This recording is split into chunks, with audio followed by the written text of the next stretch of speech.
In no other quarry have these types of elements been found. A ramp at a 20 or 25% grade or even more, depending on the location. And on the sides, there are stairs with holes cut into the rock. What were these holes used for? How did this ramp work? Can it provide new clues about the construction of the pyramids and the ramp system used at the time? Olivier Lavigne has analyzed all these clues and developed a hypothesis. So here we have a pole hole. The wall in front of me is vertical, so the pole was placed here, a large circular pole. You have to imagine it because it's rather large. And here we really have a structure that enables, when a big block gets to the towing path, to have teams above pulling the block and others below with ropes wrapped around the poles here, and who are able, pulling like this, to make the block go up again. They take the ropes and pull towards the bottom, and that's what actually makes the block move up.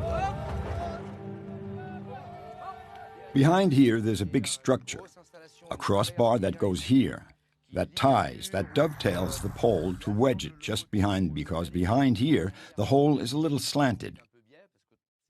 It's not easy to make a vertical hole with this kind of tool, and there's another hole here that makes a strut and arrives here in the upper part, which supports the upper part of the pole to prevent it from tilting. Here you need a log, a tree trunk that's very smooth and quite circular, so that the rope can easily slide around it.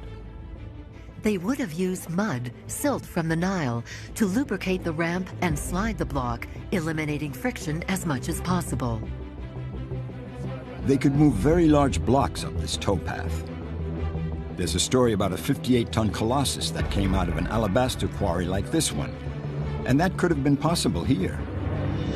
So as the block advanced, the teams above would have positioned the ropes ahead of time on the next poles, so that the block would have moved forward as smoothly as possible.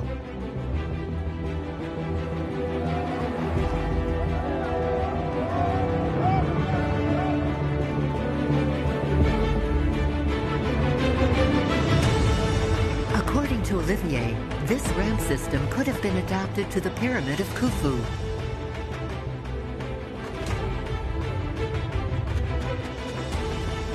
But a ramp on a pyramid was not rock. It was built with gravel and bricks.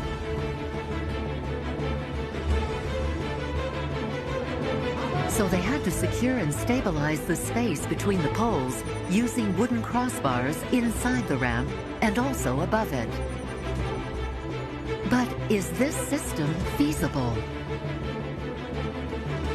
This hypothesis needs to be tested under real conditions to know for sure.